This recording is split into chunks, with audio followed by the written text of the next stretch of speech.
Dollar smugglers के खिलाफ crackdown जारी है। लाहौर में हुंडी हवाला में मुलव्विस बड़ा गैंग पकड़ा गया। 3 मुल्जिमान को गिरफ्तार करके करोड़ों मालियत की मुल्की और गैर मुल्की करेंसी जब्त कर ली गई। Chairman exchange companies association Malik Bostan ने कहा कि डॉलर की स्मगलिंग बंद होने के बाद हर चीज काबू में आ गई। करेंसी डीलर जफर पराचा ने तवक्को जाहिर की कि डॉलर स्मगलर्स के खिलाफ कार्रवाइयां जारी रहीं तो अमरीकी करेंसी की कदर मजीद गिरेगी।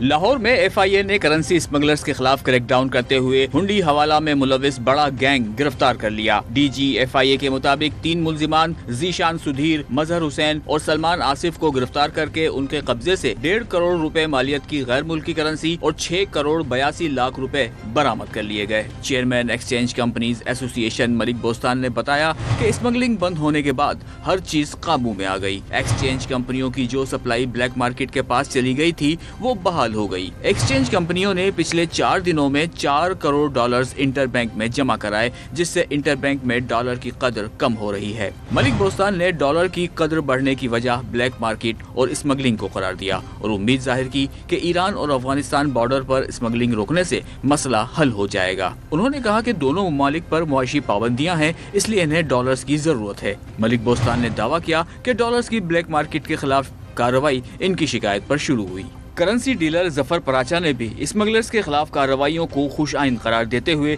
डॉलर की कदर में कमी का सिलसिला जारी रहने की उम्मीद जाहिर की। जो डॉलर स्मगलर्स थे, जो सट्टा वाला लोग थे, उनको मैं समझता हूँ बहुत बड़ा धचका मिला है, तकरीबन 35 से 40 रुपए का। बहुत अरसे के बाद एक्सचेंज कंपनीज फुल स्विंग में इंटरबैंक में डॉलर बेच रही हैं।